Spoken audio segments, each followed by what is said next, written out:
Hello, everyone. Welcome today. So we will be having Frank here in just a second. Here it is. Hello, Frank. Hello, Welcome. good evening from Belgium. Yeah, thank you. Yeah, welcome. Yeah, good evening there. Yeah, in Belgium and in Europe. Yeah, so very nice to have you. I'm so excited. We've been talking about this for a long time. IoT, Java, Raspberry Pi, and yeah, so MQTT broker. So the Yeah, indeed. HiveMQ broker that you will be showing us today. Mhm.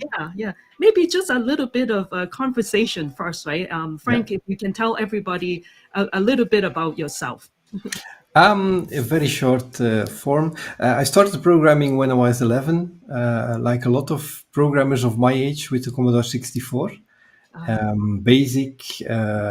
After a few years, got a bit interested in electronics, so I was controlling my Lego trains with my Commodore 64. Wow. Have been, yeah, I've been a video editor for a few years, but came back to programming at the time of Flash and animations and CD-ROMs and all these kinds of new stuff. The internet didn't exist yet. So I've been through all these stages, and the last bit more than 10 years, I'm really focusing on Java. Oh. And a few years ago, I wanted to combine this love for electronics and making stuff with the Raspberry Pi to build something for my son, a drum boot controller. But instead of the drum boot controller, I ended up with a book, getting started with Java on the Raspberry Pi, a bit controversial topic, as the Raspberry Pi actually was designed around Python in the beginning. But actually, the Raspberry Pi is a very powerful computer on its own. Yeah. And you can run any programming language on it. So as a Java programmer, of course, that was the direction I was looking into. And then with JavaFX, a user interface, and then messaging, and all this kind of technologies that we have nowadays, they run just as well. So you have these so this is 6 centimeters and a half. This is the Raspberry Pi Zero.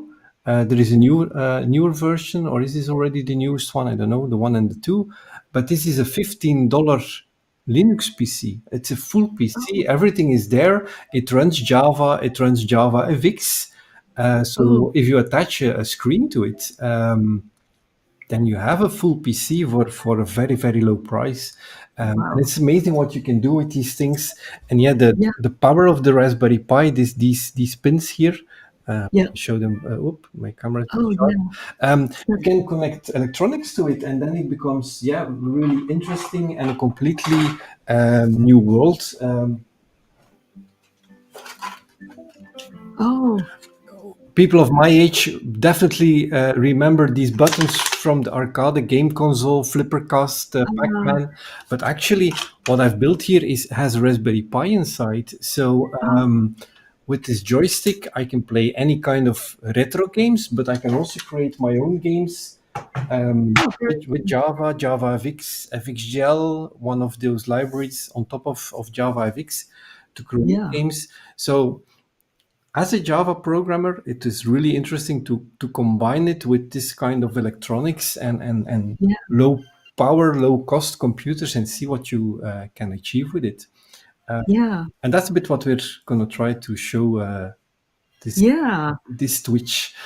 That is very, very, very cool. I'm just so let's a little bit more conversation. So how did you, I mean, it sounds like, yeah, you got into it, but would you say that it's more like an interest and then you started getting into it and kind of becoming Uh, professional about it, right? Yeah, Yeah, is that well, how? so about 9 years ago, about 10 years ago, you had Coder Dojo, which is a club for kids to learn to program, kids between Uh, 6 and 18. Started in Ireland, and 1 year later, it started in Belgium. oh, And the idea of these clubs is that volunteers, coaches, teach uh, whatever they know to kids. We start with Scratch, block-based programming, but yeah, in the club that I have in Yper in Belgium, we use JavaScript in Minecraft to oh, build blocks. We use yes, Arduino, we use Raspberry Pi. So yeah, all these volunteer coaches come to these Code Dojo clubs and they bring oh, their own knowledge to oh, inspire the kids, but because of all these coaches are IT minded people, they are not programmers, all of them, but they are really IT minded. And yeah, we share what we know and what we are trying out. So that's how I learned, yeah, 9 years ago about uh, Raspberry Pi, what you can do with it. Um, yeah, um, and it really reminded me of yeah that very first computer I had, the Commodore 64, which yeah, allows you to connect components to it. A relay board to power uh, on and off lights, a LED yeah, to blink a LED. All these, yeah, really small experiments with very yeah, cheap components. yeah, But still, yeah, it as a software developer, most of the times, yeah, you're talking to a database, you're sending data from one side to another, you're analyzing data or doing something with it. yeah, But with these electronics, yeah, it becomes something you can touch. It's a light which goes on and yeah, off. It's a motor which starts driving a robot. Um, that's right. so it's a completely new world on top of the knowledge that you already have as a programmer that you can do a Yeah, lot more with it.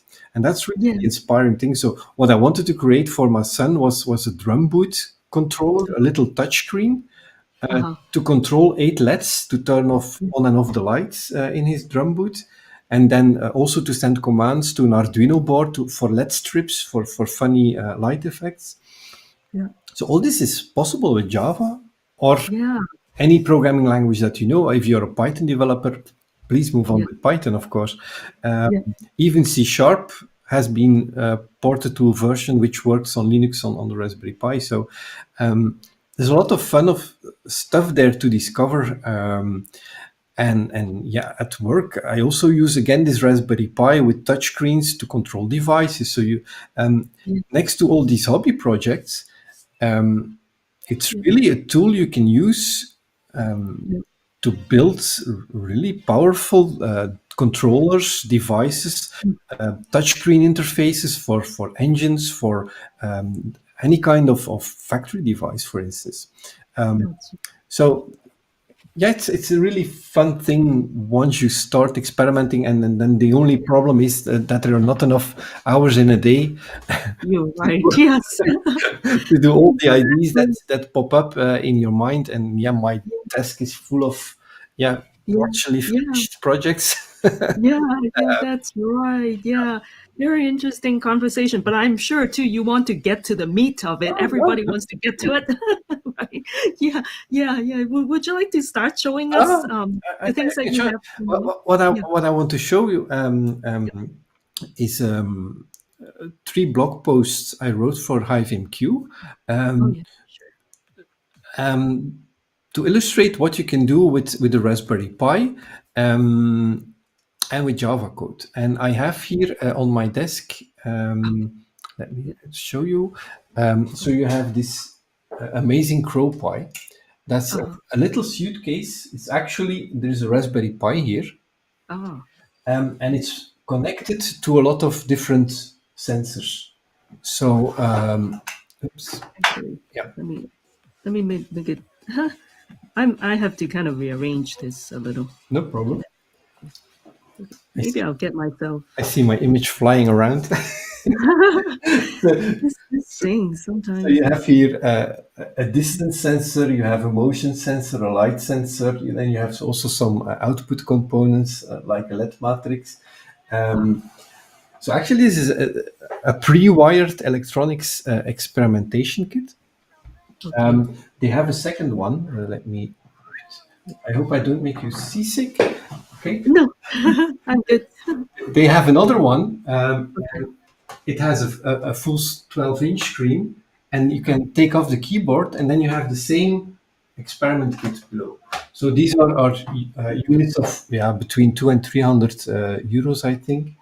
Oh, And the fun thing with these is because they are pre-wired, mhm. you cannot mess up the components. You cannot do something wrong with the wiring. It's already Oh, there. So yeah. if it doesn't work, it's your code which is failing. Okay. Um, so what I wrote in this blog post is using this CrowPi with these sensors, is send sensors from this kit to an HiveMQ. Now let's maybe I should share my screen with the Oh, website. yeah. Sure. Let me try if this works. Okay. Let me. Okay. Okay, Like this, right? see? Okay. Cool. Yeah. Let me try to see. So, what I've used is HiveMQ Cloud. And the fun thing with HiveMQ Cloud is that they offer an MQTT message broker, so a system to send messages from one side to the other. Oh, Yeah. something is very strange with, This is a strange. Yeah. yeah, I'm only seeing one. Yeah. only One part of it one part slowly. is moving. Uh, Yeah. Maybe I The can other. like this. Yeah.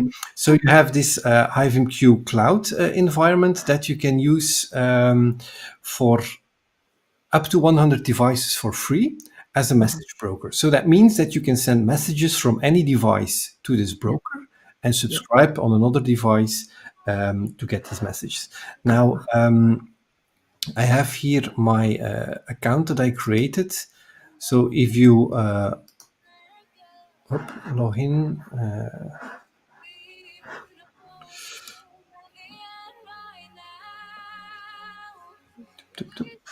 let me sign in. Okay. So I have already signed in and I have a broker running. So this is a Mosquito compatible and MQTT message broker.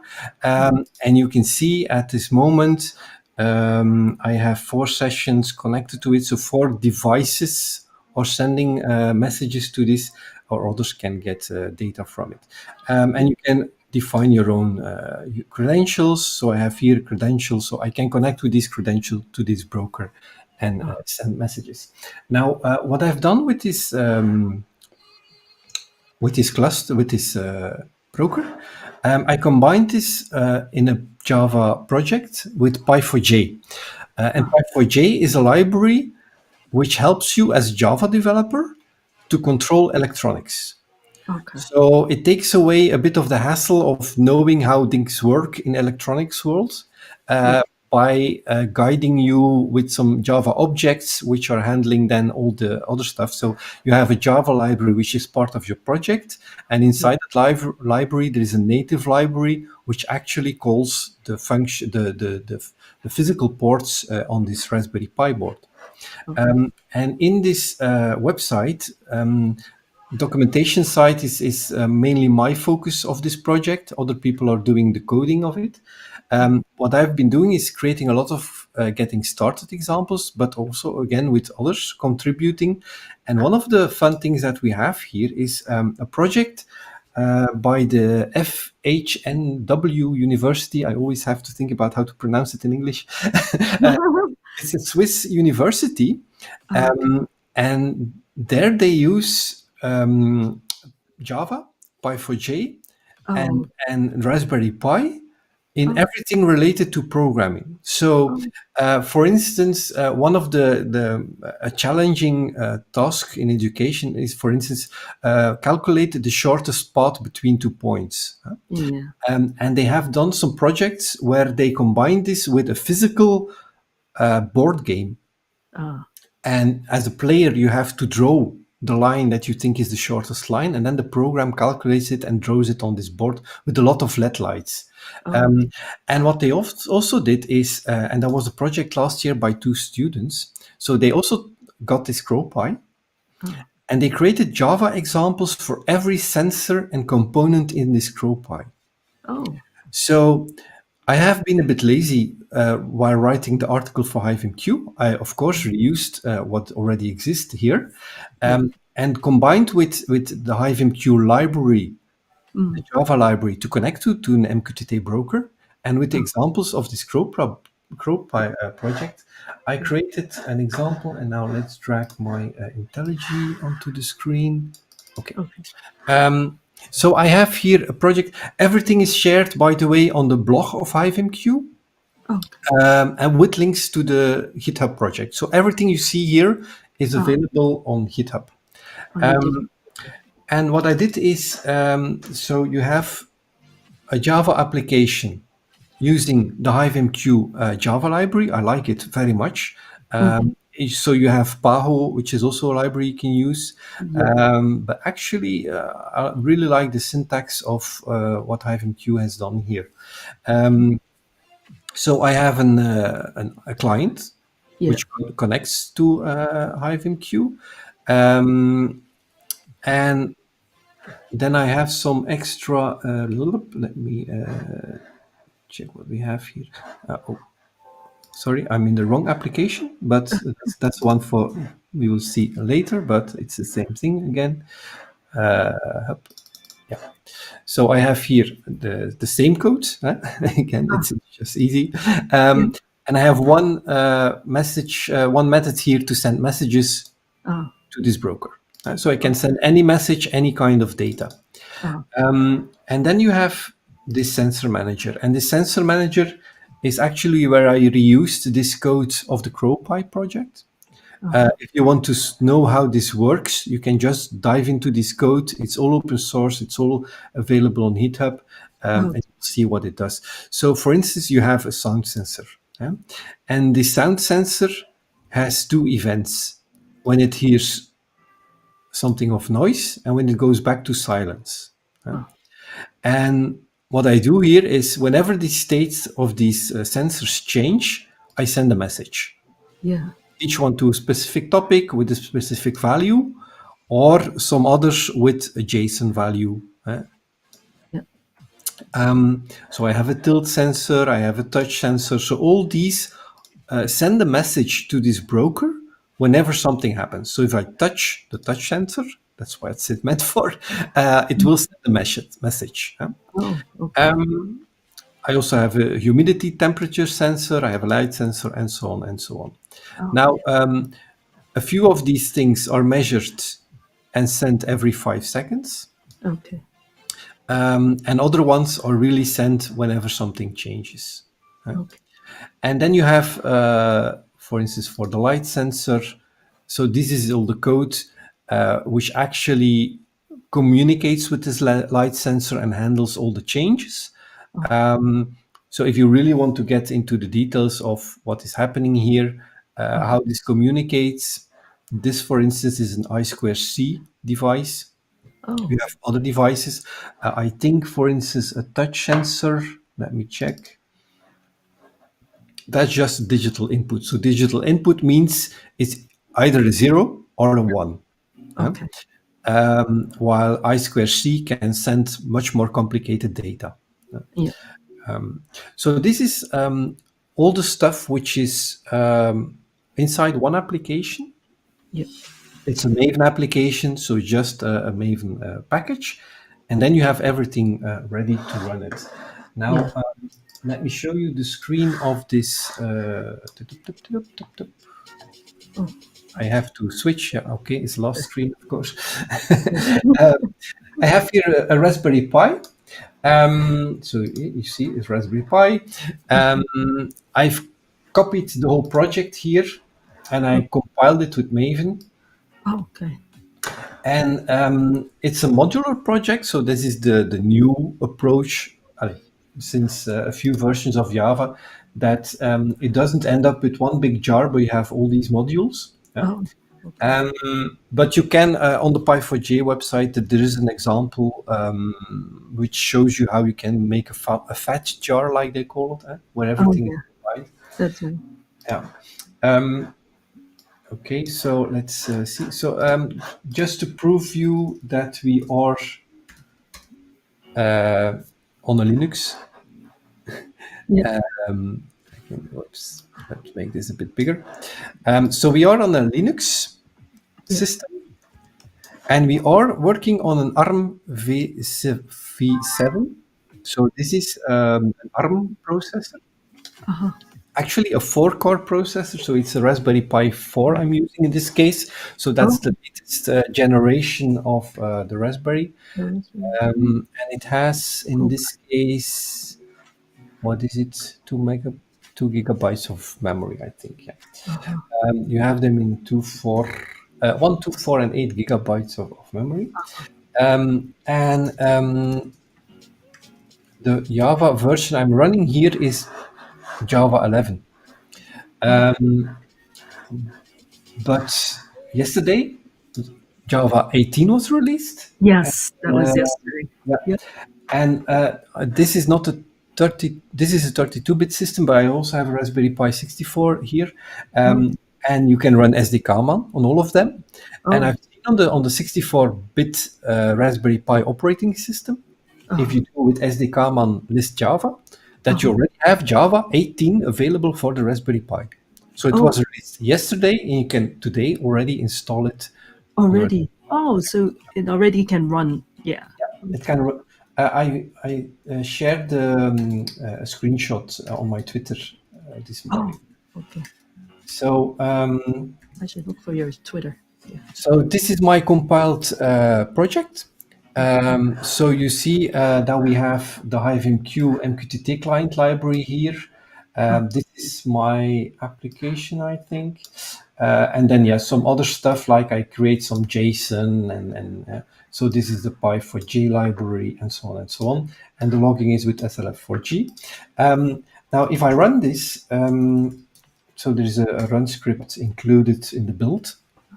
I, So this will load all the modules, send the stuff, and then we have this output. okay. Now I have to try out something. You don't want to see me. I found your tweet on Java 18, Okay. so I'm posting it on the chat. So Okay, perfect. it's actually also here too. So Anyway, wow, okay. this is fancy. Yeah, this Yeah. is my first Twitch, so I'm really flabbergasted, or how they say it, by all the possibilities. No, hide Okay. it. Okay. What you see now is, so I started this application. I think you can see it on the screen here, but yeah. Yeah. But you have this here. So, oh, you heard me. I have a bit of a sore throat. Oh, So you see oh, that it detects nose. So if I clap my oh, hands. yeah, that's right. When you make a sound, okay. Yeah. So you see that we have here the distance sensor says 74 centimeters, something like that. Yeah. Now, if I go with my hand a bit closer, Uh-huh. you see that it has changed. And we Let's see. Yeah. have here a touch sensor. So if I touch it and I release it, so you see True. we have all these Yeah. events passing by. Events. Yeah. Um, Oh, cool. but you don't have to believe me, of course, that this is really happening. So let me go back to my other screen here. I have a bit too many screens open, but let's try it out. A fun thing to try out is this one. So this is a WebSocket Ah, web page of HiveMQ. yeah. And I have to copy a few of my passwords. So if you can all close your eyes for Oh, a yeah. moment. Oh, I get. Yeah. Let me No, it's not an issue because hide it if you want. this is just my trial account. So what you have to take care of is you have to enable SSL here. Yeah. This is an important one. Yep. Copy pasting for a moment. I could have filled this in before, but anyhow. And here's my password. Okay, and this should work, I think. Did I forget something, or should this work? Mm, Is it connecting? Yeah. Well, I'm not maximizing it yet. So oh, but I can't you can. hide you because if I hide you, then we won't hear your voice. So Oh, I see. I have copy pasted something from another thing. maybe. Something has to go wrong, of course. Voila, we are connected. Now we can Oh, subscribe. okay. If I add a new subscription, oh, why is it here? Let me. Damn. You see, it's somewhere down my screen. So let me try to have this on another screen that I can connect to it.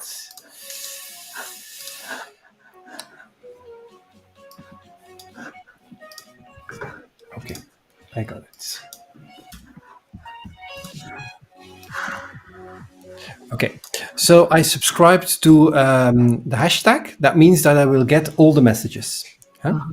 So you see, all these messages are again coming in from my CrowPy. So if I go back and do a touch here, then you have here a touch topic passing by.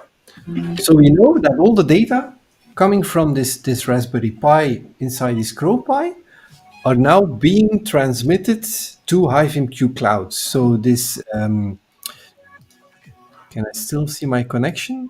So we are connected to this message broker Uh-huh. running on HiveMQ cloud. Ah. So we have one source of the data, and that's already flowing to the cloud environment. Now, of course, we need to do something with the data, Yeah. and that's something I've done in the second post. And in the second post of this series, I used the Tiles FX library. I don't know if you Ah. probably heard of Gerrit Grunwald. He's on Twitter as Oh, Hanso. yeah. He's one of the Java FX experts, and he has this amazing library. So all these styles that you see in this one image Yeah. are part of his library. Oh. Now, this really calls to be abused by MQTT data. So that's what I did for this second application. And again, it's fully described in this long blog post. The sources are available online. Mm-hmm. So let's dive into the code. That will be a bit easier, I think. So Sure. can be gone for a moment. So this is the second article. Okay. So it's the same connection, it's the same credentials even. One thing to notice, it's something we just also had on at work yesterday. Yeah. If you connect with the same with a broker, you have to be aware that you have to use different identifiers for all your clients. Otherwise, they will keep closing each other. Yeah. That's something we discovered yesterday. Yeah. by accident. It's something you learn. And what something I also learned. So this HiveMQ library had this amazing auto reconnect, uh, Oh, and this yeah. handles everything of reconnecting to the broker if something happens. Something happened. Oh, that's nice. Yeah. And one thing to be aware of if you do that, and that's something I found out thanks to what's that? No, it's different. Someone on Stack Overflow pointed me out. Then you have to put your credentials Yeah. here. Otherwise, it doesn't know how to reconnect. Ah. And if you do it like this, then everything will be handled by the library to make sure that you never get disconnected. Ah. You can get disconnected, but you still automatically reconnect. Oh, yeah. Something I learned. Right. Yeah. That's, Now, what this application does, it has a dashboard view with all these kind of amazing tiles that are available in this tiles FX library.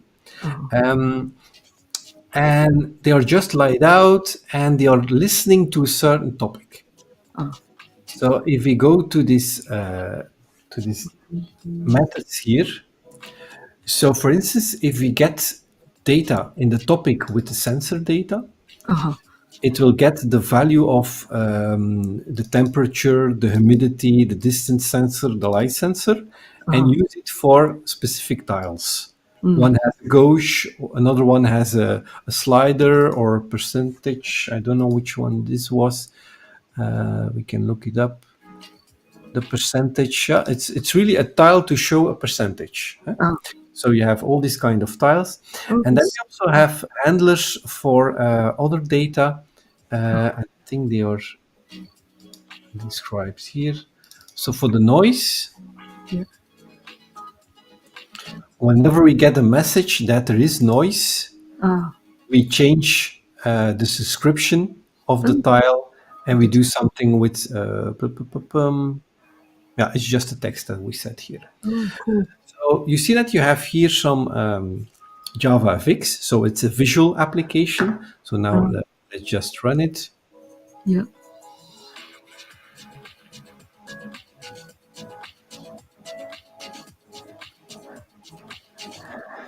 Okay, I have to go get it from my other screen. Voila. And then we have this. And let me show you the CrowPy again.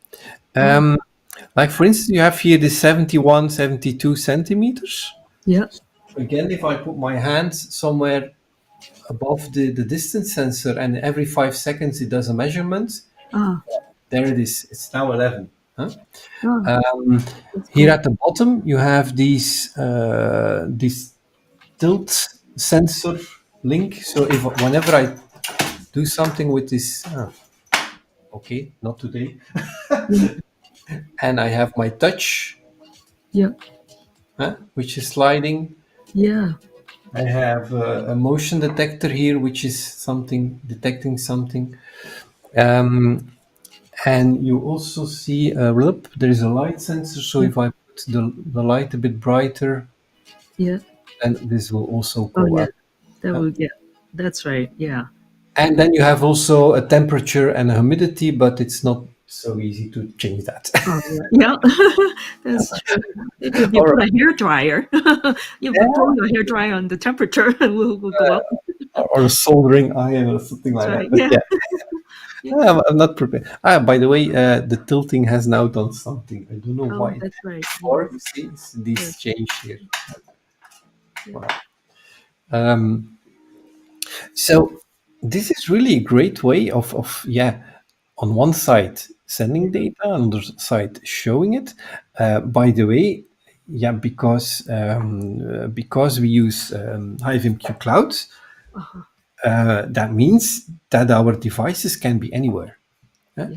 A lot of these maker projects, they focus on stuff in your house, home automation, collecting sensor values that you know how much electricity that you've been using, how much electricity you got from your solar panels. but still, in my book, I created an example with Mosquito. So that's also an MQTT broker. So that's an application you install. Yeah. And Mosquito is free, it's open source. There is a version, very lightweight, that you can That's really install on the Raspberry Pi. yeah. But then, of course, if you install it on the Raspberry Pi, you have to update it yourself, keep it alive yourself. It takes a Raspberry Pi, which, of course, it can do simultaneous different things. But using it together with the cloud environment, yeah, gives you, of course, some advantages. That's And because, yeah, this HiveMQ cloud is for free for 100 clients, it's definitely something, yeah, to just experiment and to. I had a third article then oh, also. that's Let right. me You can see. show it to me. I'm a bit. I'll copy it. I'll share it. I've already shared your first two articles on our chat, Yeah, and let me great, get great. the third Yeah, article. Thanks, and the third one, Bitcoin. uh, and that was really one for myself, something really new because it uses a Pico, a Raspberry Pi Pico. Uh, And I've shown you already the Raspberry Pi Zero of $15, which is a full Linux PC. yeah. But this is a microcontroller. So it's not a PC, it is a microcontroller comparable to Arduino. Um, it can do a lot of things simultaneously, but you have to pre-program it. It's not a computer. It's a different use case. Mm, But what is really amazing, so this is something Raspberry Pi launched January last year, I think. yeah. It costs $4. Oh, So if you want to experiment with electronics, this thing can do more than my Commodore 64 of 30 years ago. A bit wow. more than 30 years, but you can play Doom on it. So that's one of the oldest 3D shooter, first person shooter games. Oh, wow. But it's, yeah, it's a process. The chip, the microcontroller is developed by Raspberry Pi themselves. Ah, They sell them on reels, so you can get the chip by itself, and it only costs $1. oh, So you can buy them on reels of 400 pieces, I think. So wow. that's for people who want to build their own electronics around it. Yeah. Um, Very and cool. why is it so cheap? And then let me show you what I've set up here. Um, why is it so cheap? There is no wireless. So that's one of the limitations. Okay. So you have this small $4 Pico. Oh, What I've done now is I combined it with an Adafruit wireless module. So this is a Wi-Fi module, okay. and I have this same distance sensor. So this kind of distance sensor is actually the same thing which is here in this ProPi. So it's actually the same thing as we have here. Um, and yeah, a lot of wires. Oh, yep. But let me try to show you something else again. If I go back to my Java application, Okay. you see here this one Yeah. moment. Let me try to show you two things Oh, yeah. The Pico. time again. Yep. Yeah. You see this value on the screen that you have on the right upper corner Uh-huh. is coming from this port. You Oh, see? oh, So this dashboard is not the data coming from the Raspberry Pi inside this CrowPi with all these sensors. It okay. is also receiving data from a second device, being Mm. this. Huh? And you Yep. see it's sending data much more frequently than the other one. Okay. And the only thing I have here is a power cable, so no wires to us. So this is really through Wi-Fi that this Yeah. is sending data Yeah. again to HiveMQ Cloud. Um, Oh, and this kind of setup is where you really start experimenting with electronics, of course. Wow. But this, as I said, this Pico, so this chip is available as a standalone chip. So a lot of other suppliers like Arduino and Adafruit have Yeah. been making boards with this Pico chip and Wi-Fi integrated. So Oh, again, you already have the choice of different components oh, where you can combine all this. oh, And if you look into the code of this example, yeah.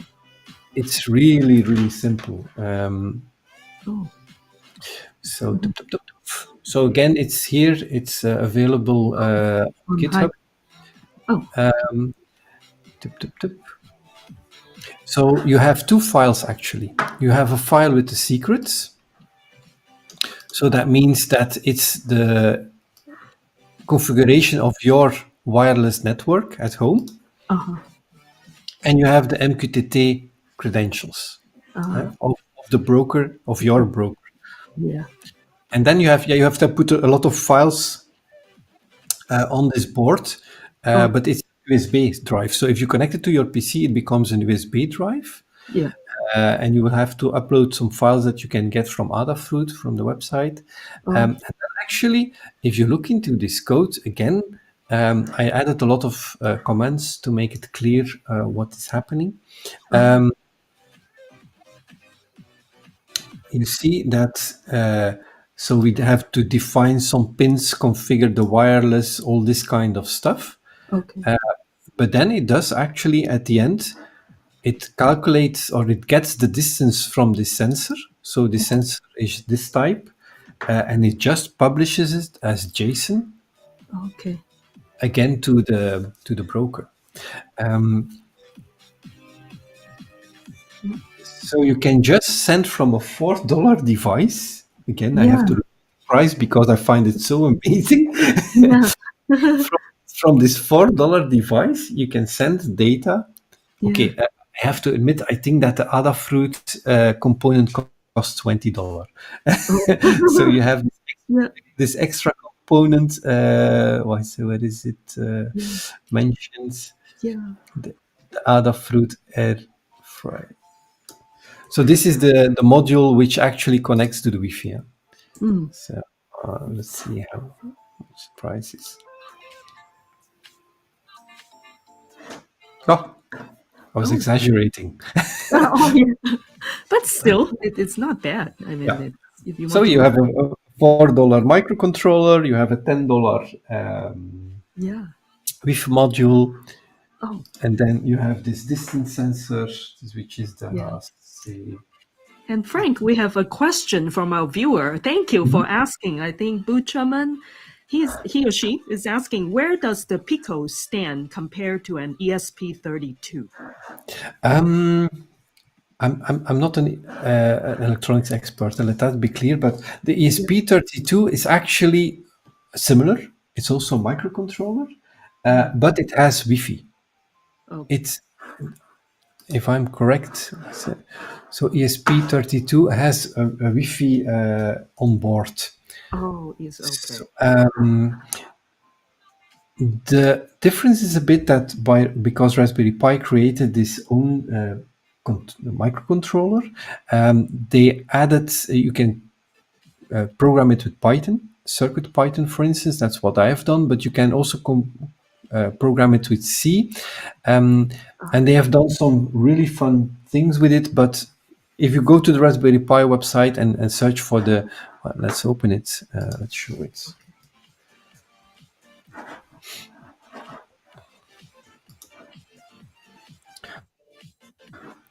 So this is the Raspberry Pi Zero, by the way. So this is this $15 Linux PC. But where do I have to go? So hardware. This is the Pico. What I really like about Raspberry Pi, their initial goal was education and providing a full PC to everyone in the world at the cheapest possible price. And the idea was, if you look at the very first, I have one here. If you look into the very first Raspberry Pis, Yeah. it doesn't have an HDMI connector, but it has this analog connector, so you can connect it to a regular TV. So the idea was most people already have a TV. Let's create a computer for them. Ah, And what they also did with the Raspberry Pi Pico, again, make this as cheap as possible yeah. and add a ton of documentation on top of it. Ah, So if you look into this website, what they really say, that's really fact. You can go very deep into C code ah, to go to the maximum of the capabilities of this small device. But yeah, for a beginner, you can yeah. also do a lot of things.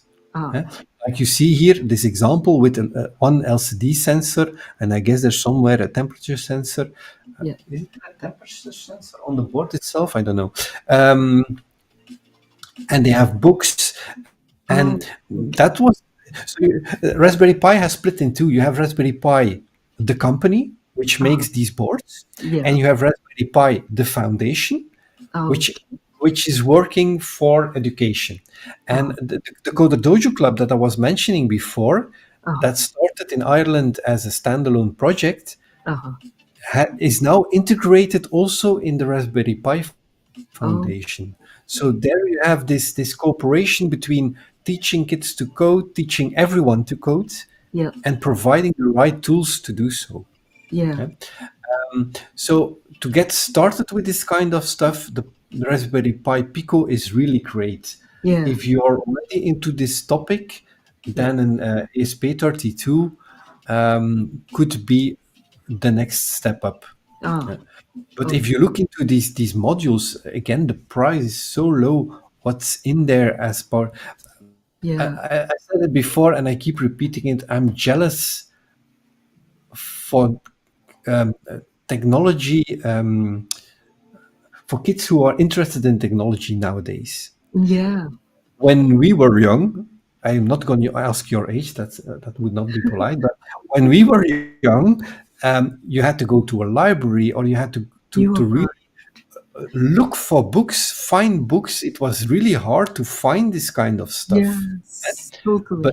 but now you have everywhere. You have all these people in this community who That's share their knowledge, who share their projects.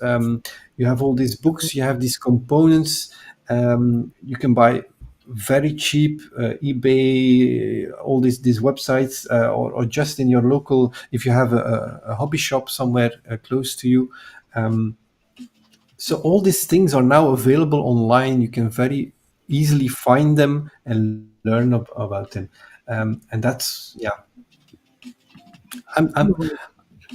If I would be young again, I Me would too, I probably, think. yeah, I would uh, be much more tinkering and making things, and Ah, probably choose another. I went to film school because I was really oh, you interested did. yeah, I'm a video editor by education, a Wow. cameraman, because Amazing. yeah, television was then also one of those holy grails. Yeah, yeah, Now everyone, again, it's the same story. Everyone can now be, yeah, yeah, like we are broadcasting, eh? yes. Oh, Until yeah, yeah, years ago, this was not possible. So you're right. it's a Yeah, different world. There are a lot of bad things happening into this world, but yeah, but let's make profit of what we yeah, can use and have fun yeah, with. Um, yeah, yeah. That's very cool. Yeah, yeah. thank you so much. Um, Yeah, maybe I've been a bit fast through my stuff I wanted to show. I don't know. oh, Uh, is there some things you want me to further explain or oh, show, or yeah, no. I thought that was good. You're not like too fast or anything. It's been very interesting and capturing my attention too, of course, and the viewers. Although the viewers have been a little not too noisy. Sometimes I get a lot of questions. It depends, right? So yeah, today it you depends. did have one question. So thank you again to Butcherman. Yeah, thank you. Yeah, and then and the viewers have very interesting Twitch TV like handles too. It's kind of funny. Sometimes I can't even say what is the handle. Don't know how to address people, Yeah, but yeah. that's kind of cute too. So, but I thought was good. Yeah. But Um, maybe, huh? Yeah. yeah. So you shared the links to the articles I see. Yes. I Um, shared them to the chat. yeah. Yeah. You, So in these articles, I've taken every step by step. Also, what is a Raspberry Pi? What can you do with it? What can you achieve with it? The same with the Pico. So, what is the history with the Pico and why did they create it? yeah. And then all these steps, because that's actually how I also got into this writing of this book. Uh, Okay. I just followed all the steps that I needed to take to create this project that I wanted to create. Yeah. Um, Maybe I can share you. So Yeah. that's how it all started. So let me go to. Share again. So, yeah, I'm trying to highlight again the links. But folks, viewers, if you're interested, please check back and scroll back on your chat. But I think if you just join, you may not be able to see it. But I'll try to share it again. Yeah. So yeah. So actually, this is how it for me started with Java and Raspberry Pi and what I created for my son. Oh, your So, son, yeah, cool. so yeah, he's a drummer, and that Oh, means that makes a lot of noise in the house. oh, cool. So you have this Java FX touchscreen application. Uh You huh. have a Raspberry Pi. There is relay boards on top of it. Wow. There's an Arduino control to it. Yeah. Wow. Very So cool. that was the idea. I wanted to build this, but I had no clue how to start. Wow. Um, and if you then look up how other people create these things, and you combine them, then That you is end up with so something. cool. By the way, this was an extra feature I added. There is a web server included in this Java application, Oh, so that we can toggle from the whole house the red light signal. So meaning he has to come to the dinner table. oh, wow. Because it's very difficult to start shouting from downstairs and Oh, that's right. come Yeah. eat. So that was the idea. I wanted to create this. Then I started writing about how I would create it, and then I got first a book, and then and then Oh, I really created the application for him. Uh, yeah. but Yeah. yeah, Very cool. at Yeah. that time Very, very cool. there was Java on the Raspberry Pi, but Java FX was a bit hard if you've never done that before. So I tried to document it also. So that's also part of. I write both for py4j.com and fuj.io Yes. That's next to my own blog. yeah. So for people who don't know Fuj yet, it's Yeah. Fuji. fuj.io. Yeah. Fuji. I think you also have some articles there now, don't you? That's Yeah. right. I also wrote something. Yeah. I need to write more. Jurgen has been going after me to write more. So I need to do that. Yeah, I will. But so Fuji.io. yeah, indeed. So we have a whole chapter there about Raspberry Pi and embedded. Um, but if you look into the history, so Java switched to this 6 month release cycle a few years Yeah. ago. That's Um, right. I saw a very interesting tweet. There are 4 years and so many months between version 9 and 18 of Java, Yeah. which is the same period as was between Java 6 and 7, something like that. Yes. So we have this tremendous evolution in the Java language, in Yes. Java runtime, in the tooling around it. Yes. Um, and next to this Java release cycle of every 6 months, you have the Java Mhm. FX release cycle, which are combined. So they Yeah. follow the same approach. And Gluon, a Belgian company, by the way, That's right. um, with a few Belgian and other Java gurus, are working on this Java FX library together with Oracle and the community, of course. Yeah. They also push every 6 months a new version of Java FX. Oh, And again, there is a dedicated version for Raspberry Pi. ah, Um, and every release, there are improvements there. You've seen, maybe I can show you the game also. Let me look it up. Java Magazine. yes. Um, Let me see if that works. Let me look it up and I can show you. Oh, wrong one. I'm trying to do the tweet, but I guess I tweeted wrong. I can't remove, and folks don't click on that one. I think when I copy it, didn't do it right. So let me do it again. Sometimes when you lost in translation. So again, Java 18 Yeah, and from doing too much at the yeah, same time. yeah. Okay, Yeah, this another tweet I saw passing yesterday was about English not being your mother tongue, so it's my second language. oh And then the argument, you don't know how intelligent I am in my own language. oh no, So you're good. Okay. what I created here is also running on the Raspberry Pi, but in kiosk mode. So that means that you actually, your application is the only thing running on the screen. Yeah. So all the desktop applications are gone, the background. So Okay. that means that your Java FX application has the full power of the screen and all the capabilities of it. So this Oh, is a little game I created. It's the Duke of Java shooting at cloud servers. oh cool. But Yeah. there is a Raspberry Pi behind this, and I using this joystick that I shown you before and the arcade buttons. But at that time, I didn't have a 3D printed holder yet Yeah. to find a bit how to do this. Yeah, that's Um, really cool. this And is again using Pi4j for the communication with this joystick oh to cool. handle these joystick events. Yeah. Um, Very Again, this is a kit of maybe 20 euros. So again, not cool. that expensive if you want to build something with it. And again, you have here the Java code, and it's a full Java application. Ah, Um, so, and it's triggered by the joystick and the shooting button. But if you don't have a joystick and you want to play it on PC, you can also yeah, use the key codes. It's just up down, yeah, and the space bar is to shoot, but it's also a button which is yeah. used to shoot. So it's a combination of Java, And JavaFX, the graphics. FXGL, which is the game engine used Uh-huh. by others. Also on Fuji, you can find different articles about this game engine and what you Uh-huh. can create with it. Yeah. And then you had the whole setup and how to run it on the Raspberry Pi. Yeah. Raspberry Very Pi. So yeah, cool. there is a lot of different topics Yeah. described on Fuji, on HiveMQ. I have some Yeah. articles now on DZone, on Medium. People are interested into this topic. By the way, Coder Dojo clubs exist around the world. So Yeah. if you want to see other nerds playing with this kind of stuff, Okay.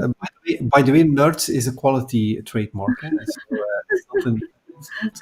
Yeah. Um, if Yeah. you are interested in this kind of stuff, you can go to Coder Dojo Club with your kids, or you can go as a volunteer and become a coach, but also learn from the other coaches. That's what I've done. I Oh, have a 3D printer here, of course, that's inspired by others who yeah. could help me with that. Sure. That's where you learn all this thing and get into contact with new stuff and Very experiment.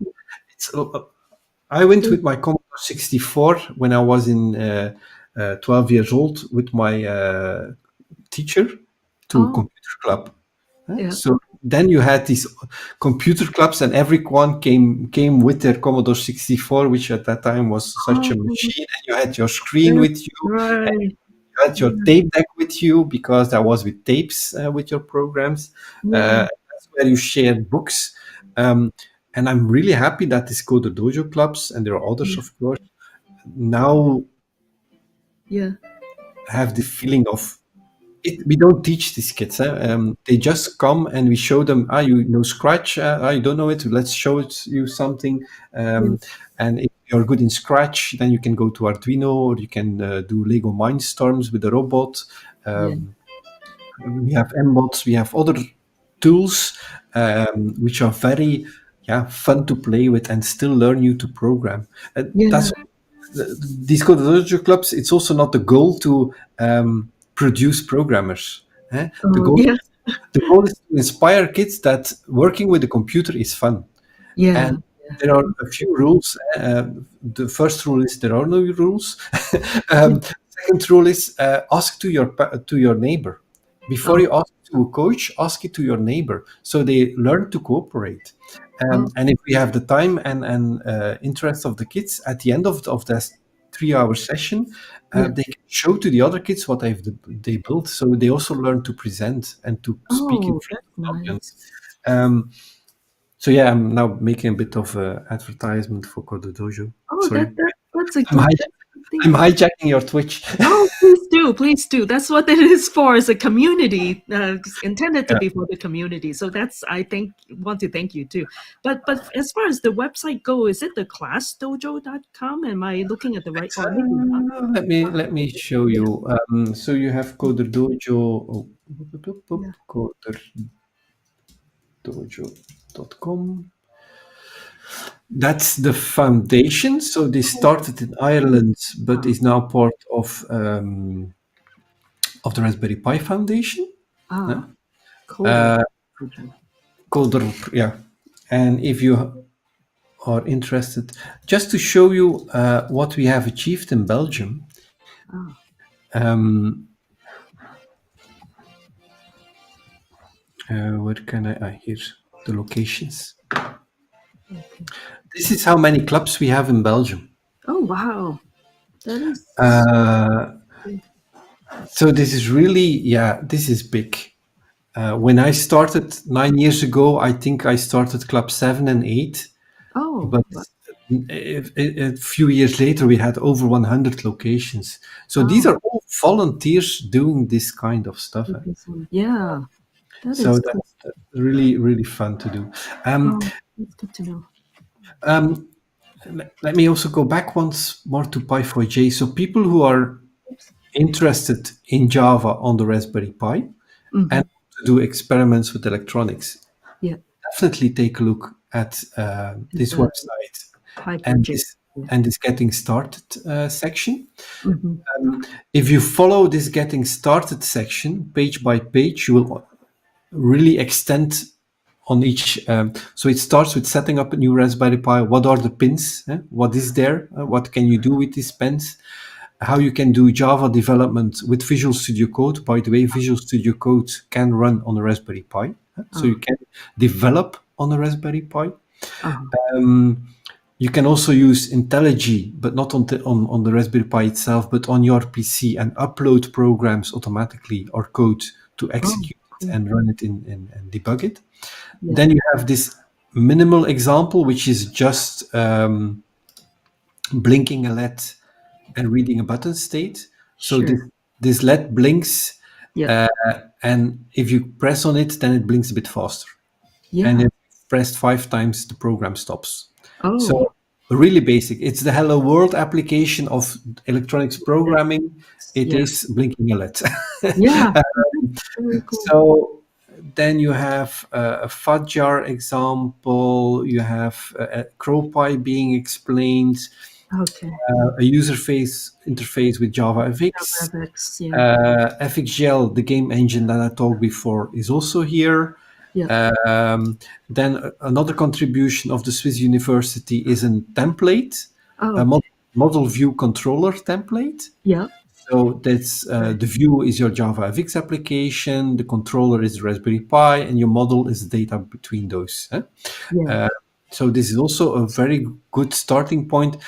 If you look into this project on GitHub, Yeah. it is really, really explained in depth what is a model view controller Ah, approach. yeah. eh? There are drawings here. Why does it work like this? What Yeah. is the difference between your graphical user interface Yeah. and the PO? Was it again that it stands Yeah. for? Yeah. I don't know. Yeah. But this is really So, great yeah. documentation. Yeah. Yeah. Um, and then if you are using Py4j and you have an interesting project, we would like to hear from you, Yeah. of course. One of the contributors, Robert Eich, Robert von Burg, Eich is his name on Slack. He created, for instance, this medical drawer. And you have the green light that this is a box with all medicines in the Oh, clinic. Yeah. and they have to take out a certain medicine for a patient. The box is lighted in green. Oh, that. If they put their hand in the wrong one, it turns red. Oh, wow. And again, there's Raspberry Pi inside. Is the rest? Yeah, I was gonna say. Yeah. That's And amazing. then you have also more fun projects like a street robot. Yeah. But there's a lot of electronic stuff inside again. Yeah, I was gonna say, wow, So if that's someone has a project they think would be a great attribution to these pages, please let us know. Like for instance, this Pavel created this page himself. So he's someone who created a 3D game. oh, okay, Show you a 3D game yeah, controlled with a joystick. Let me fast forward a bit. With Gmonkey Engine, which is again a game engine, you yeah, see? yeah. So this is again controlled with Raspberry Pi and a joystick, and he fully described how he did this with some examples, the wiring, why he chose certain process, a chip between it. So this is all explained here as one of the featured projects. Oh, that's So very cool.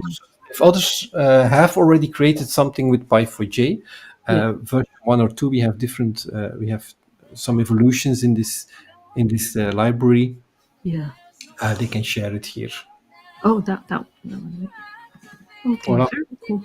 Yeah, yeah. Very, very cool. Thanks for showing those additional things too about around this whole topic. I mean, it's just really amazing. We can do so much. I mean, that it's kind of not. It's not limited at all. Maybe My, like one. my son is here in his pajama going to bed almost. Oh yeah, that's right. It's my nighttime for you. Yeah, that's right. Yeah. Hey, hello. That's his hand. That's nice. Yeah, very, very cool. Yeah, yeah. Oh, very cool. Yeah. Does he program too? Yeah. Oh, of course, Um, right? Because you well, take him to. he went with me to the Coder Dojo clubs in the beginning. Was smaller, was not really interested, but recently has rediscovered Scratch and is making a lot of. Oh, that's very cool. Yeah. I think we didn't share the Scratch page here yet. I don't know if you know Oh, it. okay. It's block-based programming. Oh, so this. So Ah, if this is. Yeah. This one is not Alice. This is a different. this is so amazing. This is again. This Ah, is these are like the third generation of Scratch. It's by scratch. the MIT, so the Massachusetts Right. Institute of Okay. Technology has Yeah. created this. That's Um, and this is, yeah. yeah. Let me Yeah. These are. Yeah, this, these are really good for learning. Yeah. but actually, everything that you, almost everything that you need in programming is here. You have Right. events, you have variables, you can call APIs to do translations and give back the text. Yeah, that's You right. can draw on the screen. So this is, yeah, this is what we use at Coder Dojo. It's Oh, okay. Scratch, right? um, Scratch. you can make so many beautiful things here. So yeah, Yeah, that's that is very cool. Yeah, Scratch. one extra thing I needed to show. Yeah, yeah, sure, sure. I mean, it's always good to know too. I'm just gonna quickly share the link to it, folks. If folks wants to know about it. So yeah, I Yeah, just am aware of it. Used to be there's an older. I think used to be Alice. It's called Alice. I think it's that's also like a. Yeah, it's also written in Java, but I think it's a precursor to Scratch. Yeah. So yeah, yeah. yeah. But anyway, my Didn't- daughter actually I had her yeah. do, but then she's never pursue it. But so anyway, yeah, yeah, yeah. Maybe one last question. I think maybe just to get your idea, because I remember when I first kind of looked into buying a Raspberry Pi. Kit, right? There's so many different ones, and which one would you recommend, right? There's like version 4, and then there are different variations. Maybe I want to Yeah. get some advice. So if you're just looking for the bare minimum and the price, Uh-huh. then you have this. Oops, where's my camera? There. Oh, is You it? have this Raspberry Pi Zero. So Oh, this is 6 centimeters and a half. yeah. What is the problem? There is no RG45 connector, network connector. Okay. So you only have wireless. Huh? Oh, okay. But you have a connector for a screen, for the power, and USB. But it's only one USB again. So if you want to connect the keyboard and the mouse, you again need a Oh, USB hub. Huh? yeah. Okay. Okay. If you have a bit of more of a budget, and then I'm talking about between 25 or 35 euros, I'm not really sure, Oh, and 80, 95, you have the Raspberry Pi 4, which is the oh, latest generation. okay. It's not the one I'm holding because the 4 has USB Oh, 3, or what is it called, with the blue. Huh? oh, yeah. So that means that you have 4 USB connections. Okay. You have a network connection. Uh-huh. You still have wireless somewhere here. Yeah. It's indeed not the latest one. I have one Yeah. here. Um, this is the latest one connected with the test setup, by the way. So here you see that you have the blue USB and the black. Okay. You have network. But Yeah. what is really amazing here is that you have two Yeah. HDMI connectors, mini HDMI connectors. So you Okay. can connect two 4K displays. Oh, okay. So that's a lot of desktop to work on. That's right. Yeah. Okay. Right? So you would recommend. Yeah. And then depending on the amount of memories, it's 1, 2, 4, or 8 gigabytes of memory. Oh, okay. It's between 35 and 85 Oh, euros, okay. I think. Very affordable. Um, Yeah. Yeah. Okay. yeah, and there's one more I can show you, and that really reminds me of my very first computer, the Commodore 64, Okay. and that's the Raspberry Pi 400, Oh, and that is actually the Raspberry Pi, the board that I just showed you, yeah. inside the keyboard. Yeah.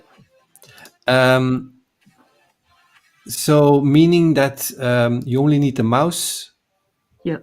a screen, and a Yeah. power The supply. screen and then goes. Okay. But Yeah. everything inside here is the computer. So the Oh, computer is in the keyboard. in the keyboard. Okay. And you have here, you have again these 40 pins connector in the back. Oh, So that's exactly the same. You have SD, you have a few, you have your two 4K mini oh, HDMI connections. You have a few. You only have three USBs because one is used for the keyboard, okay. and that's it, I think. So that will be a good one. You recommend that's reasonable and yeah, and it has Wi-Fi, right? As you said And there. again, it has Wi-Fi indeed. Yeah, That's yeah, great. Yeah, that yeah. makes it much better. Yeah. Yeah. Okay. Yeah. And Very cool. Yeah. the only problem there is, as apparently there is a chip shortage. You Oh, probably heard about it. that's right. Um, Yes. so I don't know if everything is available. Okay. Okay. You got it. But Yeah. yeah, Or maybe voilà. yeah, For, so the have to wait. so there are 41 pieces available here, and it's Oh, 82 euros. So you're looking at a keyboard which is a full PC. yeah. So you only have to add an SD card Yeah. with the operating system of your choice. Again, you have Raspberry Pi OS, you have Ubuntu, you have Yeah. Picade, you have gaming operating systems, you have media center operating systems, you have security camera operating systems. You Yeah. have a lot of choices again Okay. um, Yeah. of things you can install on it. Okay. Very cool. Yeah. Thank you. Wow. Cleaning up my stuff here. Yeah. Very Okay. cool. Yeah, thank you. Well, yes, and thank you so much, Frank. I know, and your son's probably waiting for you, so or you don't want to be too noisy. So he's waiting. He's my live audience. Yeah, nice, very nice. Yeah, very cool. Yeah, Okay. so thank you so much, Frank. Really, really was a fun, the educational time. Yeah, we spent with you. Really great. Yeah, I enjoyed it so much. I hope the audience did too. And this would be in a recorded fashion on my Yeah. channel, and I will share with you too again the link and everything. Okay. Yeah, And I'll it's share being on Twitter. stored too, so I will kind of share it with you the recording. So yeah, Very all nice. right then. Well, Fun to do.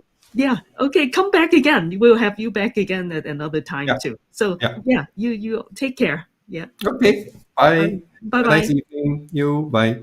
Thanks. Bye bye. Bye. Okay. Yeah. Okay. Well. Okay. So.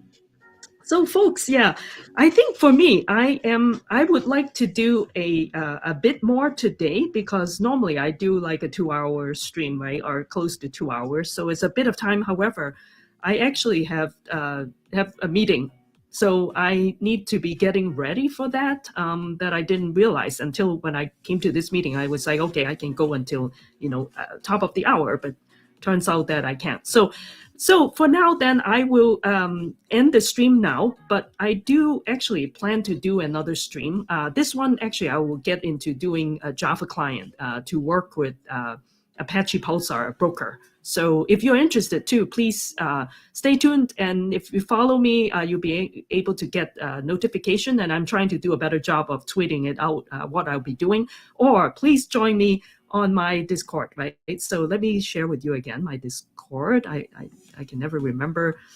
And where are my banner? Okay, here we go. So this is my Discord server. If you want to stay in touch, and then and we'll stay in touch. So everybody have a very good evening. If you're in Europe or if you're in America, have a good afternoon. Or if you're in Asia Pacific, I think you're getting up in the morning. So anyway, thanks again, everyone, and please stay tuned. Stay and follow me too. So thank you. Yeah. All right.